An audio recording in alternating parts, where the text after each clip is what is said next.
Neste vídeo, vou compartilhar com você tudo o que você precisa saber sobre Israel, sua história, e como Deus vai usar Israel em seu plano profético para o fim dos tempos.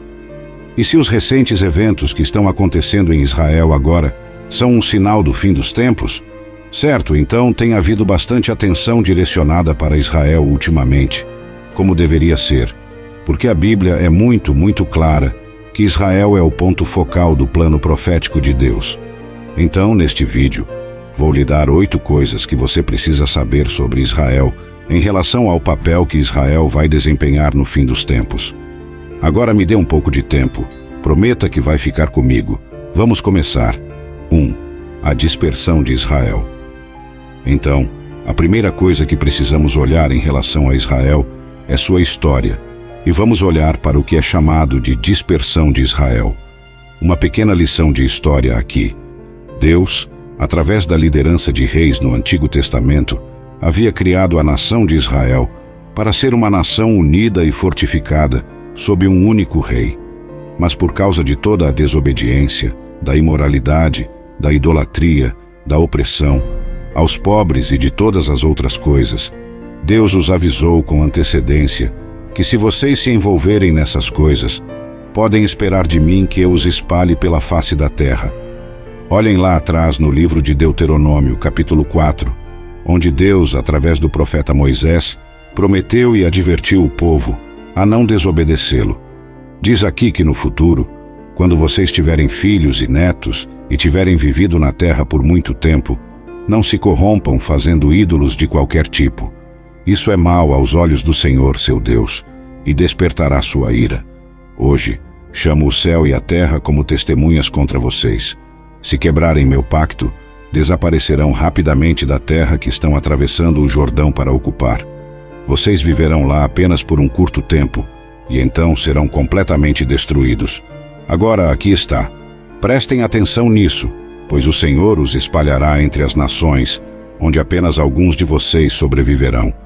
Infelizmente, o povo desobedeceu a Deus, e Deus teve que cumprir essa promessa, acabando por espalhar a nação de Israel pela face da terra. E isso é o que é chamado de diáspora. Agora, sem entrar em toda a história, vou apenas dar alguns destaques.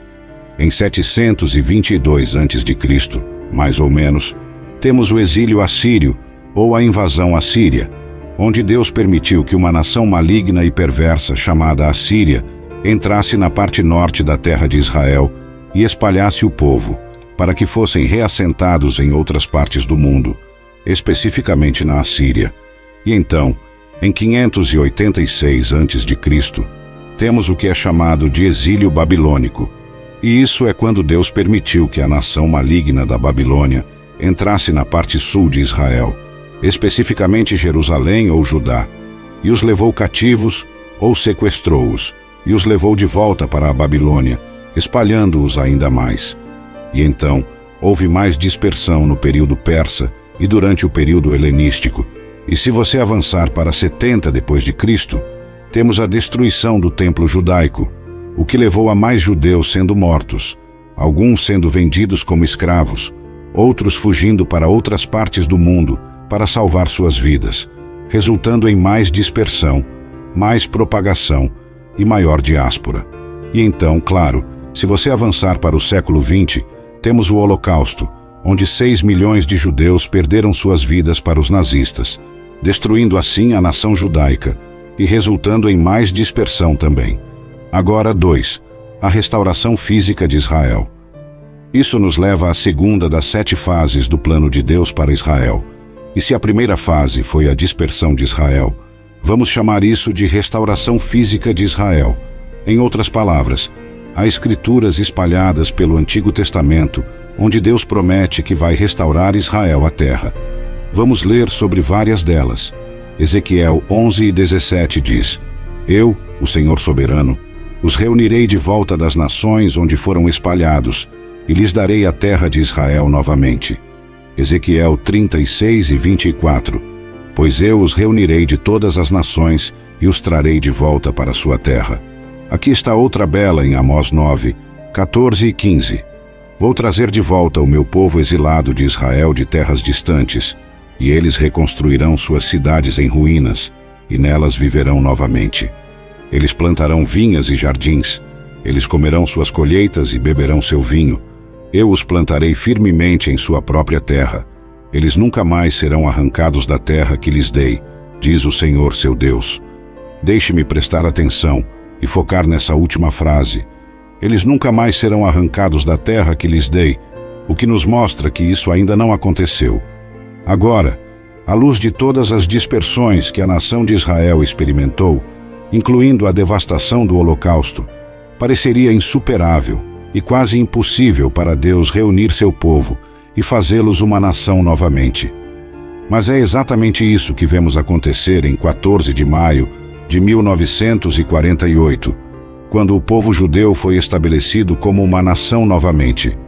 E, meu amigo, esta é uma data muito importante na história humana em relação à profecia bíblica, porque antes dessa data, muitos estudiosos da Bíblia questionavam como ele poderia cumprir essas promessas de restaurar Israel como uma nação de volta à sua terra, se eles não eram uma nação. Então, o fato de que em 14 de maio de 1948 isso se concretizou. Agora Israel é uma nação fortificada, preparando o cenário para Deus cumprir as promessas de que ele irá fisicamente restaurar Israel. 3. Guerras e perseguição. E isso nos leva à terceira etapa, onde parte do plano profético de Deus para a nação de Israel é que haveria guerras e perseguição das nações vizinhas. E isso nos traz aos dias modernos, porque há tantos conflitos que a nação de Israel experimentou. Mas Deus já havia profetizado isso antecipadamente. Observe Zacarias 12, 2 e 3.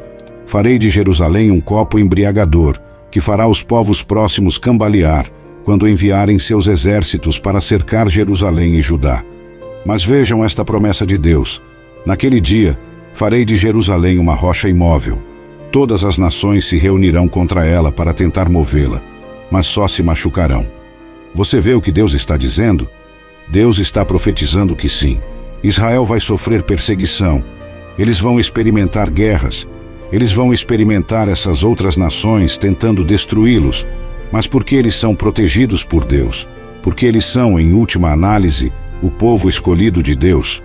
Deus está dizendo que, embora possam tentar fazer isso, eu vou fazer de Israel uma rocha tão forte que eles só vão acabar se machucando. Agora, enquanto estamos aqui, é importante não interpretar cada conflito que vemos em Israel como um sinal certo de que o fim está próximo, porque Jesus nos disse e nos advertiu contra isso. Veja Mateus capítulo 24. Jesus lhes disse: não se deixem enganar, pois muitos virão em meu nome dizendo: eu sou o Messias, e enganarão a muitos. Vocês ouvirão falar de guerras e rumores de guerras, mas não se assustem. Sim, essas coisas devem acontecer, mas o fim não virá imediatamente. Você vê o que Jesus está dizendo? Vai haver guerras, e você vai ouvir sobre essas guerras, muitas delas, e ameaças de guerras, mas não entre em pânico, como se dissesse: o fim está próximo, Jesus está voltando, porque diz aqui que essas coisas devem acontecer, mas o fim não virá imediatamente. E então, a razão pela qual não queremos reagir exageradamente ao conflito que está acontecendo lá agora é que, desde sua criação como nação em 1948, houve todos os tipos de guerras em que os israelitas estiveram envolvidos. Logo depois de se estabelecerem como nação, você teve a primeira guerra árabe-israelense, onde eles estavam lutando pela terra e lutando pela independência e coisas do tipo. E isso foi em 1948 e 1949.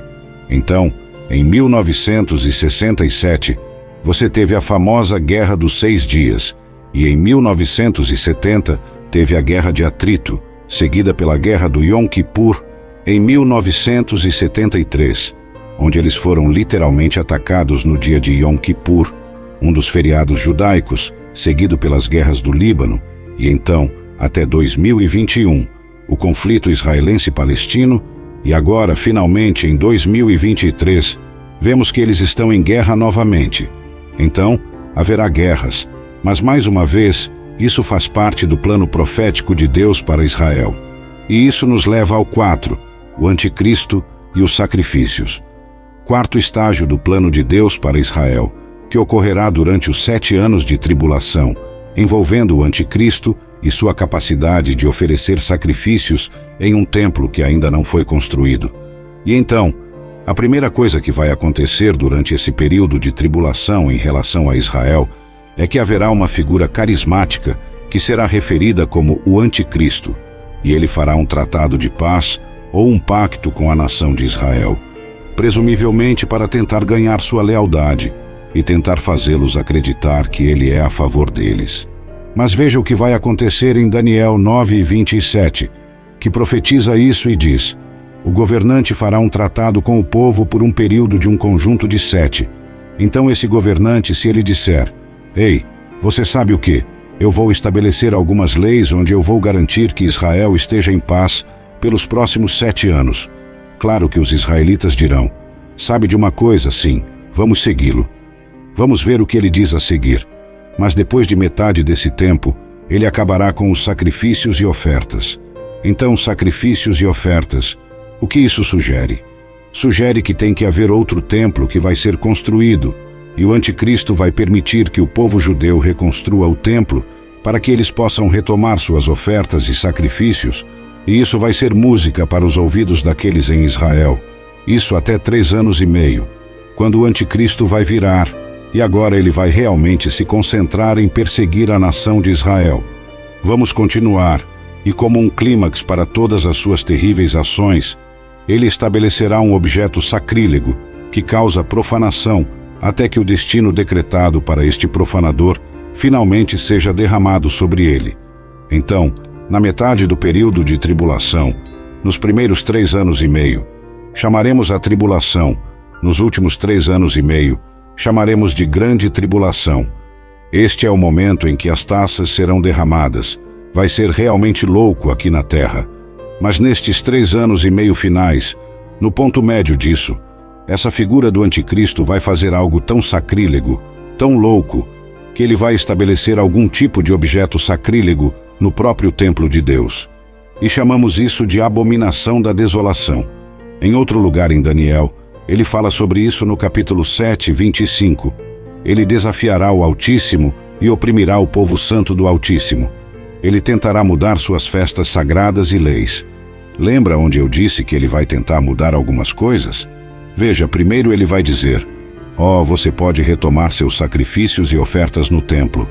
Mas agora ele vai mudar suas ofertas e leis, e eles estarão sob seu controle por um tempo, que é 1 ano vezes que são 2 anos, 1 mais 2 são 3,5. Um tempo. O que isso soma?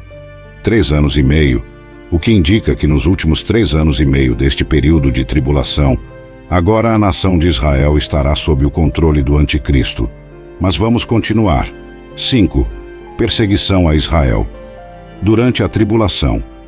A 5ª etapa do plano profético de Deus para Israel, e como Israel desempenhará um papel crítico e central, e como Israel é o ponto focal de toda a profecia bíblica, é o que chamarei de perseguição a Israel durante os 7 anos de tribulação.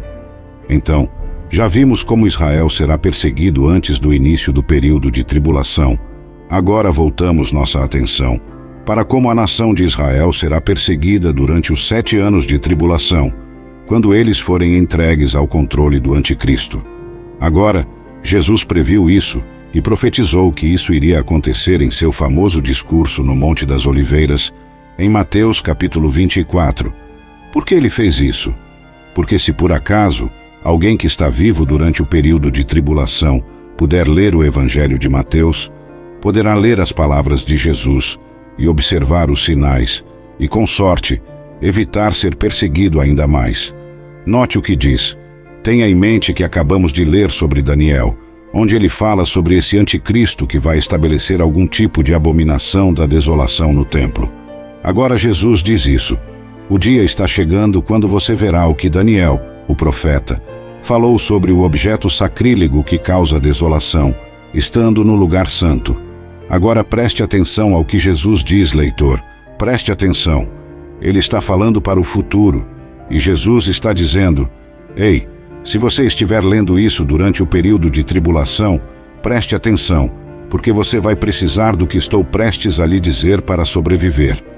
Então, aqueles na Judéia devem fugir para as montanhas. Uma pessoa no terraço de uma casa não deve descer para a casa para fazer as malas. Uma pessoa no campo não deve retornar nem mesmo para pegar um casaco. Que terrível será para as mulheres grávidas e para as mães amamentando naqueles dias.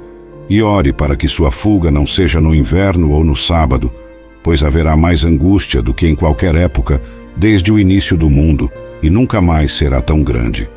Você vê o que Jesus está fazendo?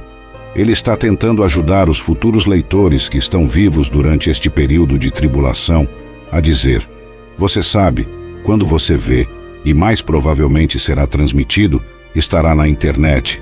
Algo vai acontecer onde o anticristo vai estabelecer algo no templo.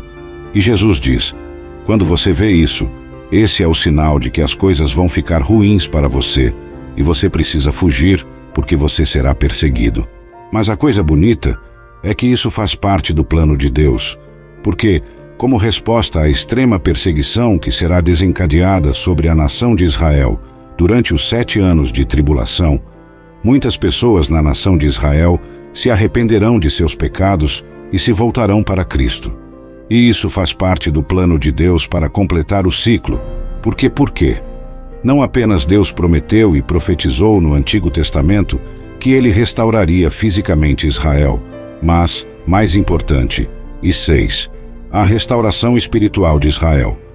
Isso me leva ao número 6, que Deus prometeu restaurar espiritualmente a nação de Israel para onde Deus sempre quis que estivessem. Vamos ler sobre isso. Observe Zacarias 12:10. Então derramarei um espírito de graça e súplica sobre a família de Davi e sobre o povo de Jerusalém. Eles olharão para mim, aquele a quem transpassaram, e o lamentarão como se lamenta por um filho único, e chorarão amargamente por ele, como se chora pelo primogênito morto. Esta é uma profecia que me surpreende.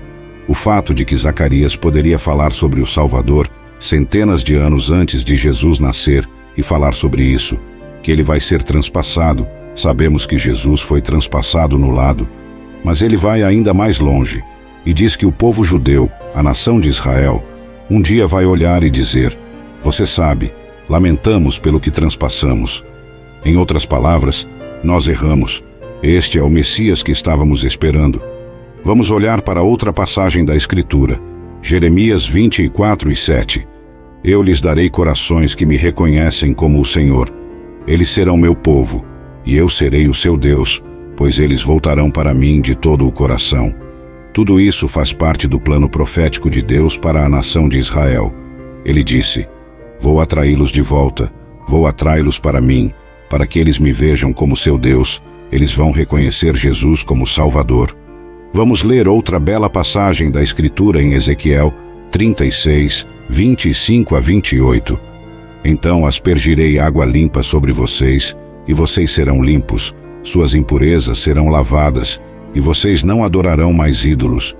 E eu lhes darei um novo coração, e porei um novo espírito dentro de vocês, Israel. Tirarei de vocês o coração de pedra, e lhes darei um coração maleável e sensível. E porei meu espírito dentro de vocês, para que sigam meus decretos, e sejam cuidadosos em obedecer minhas regulamentações. E vocês viverão em Israel, a terra que dei aos seus antepassados há muito tempo. Vocês serão meu povo, e eu serei o seu Deus. Ó, meus santos, que bela imagem é essa!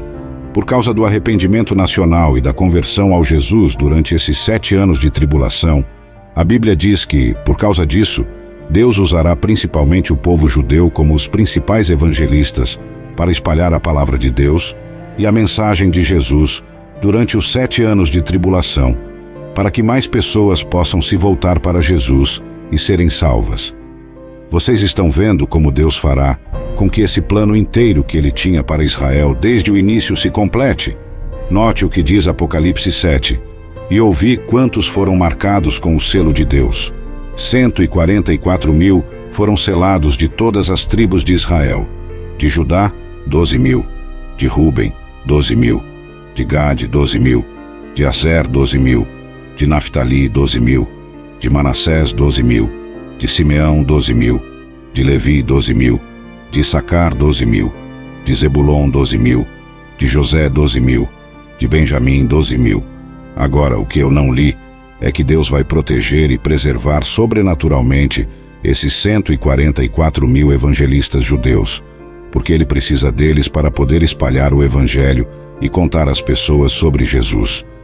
Vamos olhar para os primeiros 3 versículos em Apocalipse 7, que dizem: Então vi 4 anjos parados nos 4 cantos da terra, segurando os 4 ventos para que não soprassem sobre a terra, o mar ou qualquer árvore. E vi outro anjo subindo do leste, carregando o selo do Deus vivo. Ele gritou para aqueles 4 anjos que receberam poder para prejudicar a terra e o mar: Esperem, não prejudiquem a terra, o mar ou as árvores, até colocarmos o selo de Deus na testa dos seus servos. Note aqui que Deus restringe qualquer julgamento adicional que ocorrerá durante a tribulação até que Ele cele, até que Ele proteja sobrenaturalmente esses 144.000 evangelistas judeus. E a 7ª etapa do plano profético de Deus para a nação de Israel é o que chamarei de 7, proteção de Deus a Israel. Proteção de Deus a Israel, porque a perseguição que é desencadeada contra Israel e todos aqueles que se voltam para Cristo durante os 7 anos de tribulação alcançará seu ápice naquilo que é chamado de Batalha do Armagedom. Agora, a palavra Armagedom vem da palavra hebraica Har Magido, que significa montanha de Megido. E onde fica Megido? Está na terra de Israel. Você vê como Israel é o ponto focal de toda a profecia bíblica? Agora vamos ler sobre isso. E os espíritos demoníacos reuniram todos os governantes e seus exércitos em um lugar com o nome hebraico de Armagedom. Então, na segunda vinda de Cristo, Deus vai proteger e preservar seu povo sobrenaturalmente e lutar por eles. Mas não vai ser muita luta, porque Deus vai vencer essa batalha, já está falado e profetizado no livro de Apocalipse.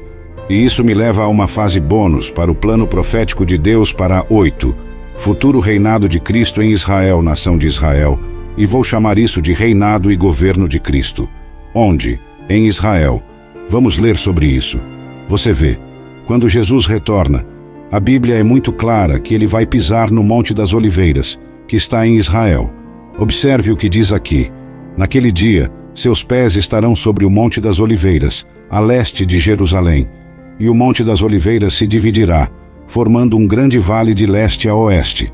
Metade da montanha se moverá para o norte e a metade para o sul. Bem, você pode perguntar: como sei que Zacarias está realmente falando sobre a segunda vinda de Cristo? Quero dizer, os pés dele tocando o Monte das Oliveiras, como amarramos isso?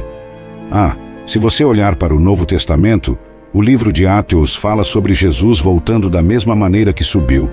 Note o que diz aqui: depois de dizer isso, ele foi levado para cima em uma nuvem, enquanto eles observavam e não puderam mais vê-lo. Enquanto eles olhavam fixamente para o céu, 2 homens vestidos de branco apareceram entre eles e disseram: Homens da Galileia, por que vocês estão aqui olhando para o céu?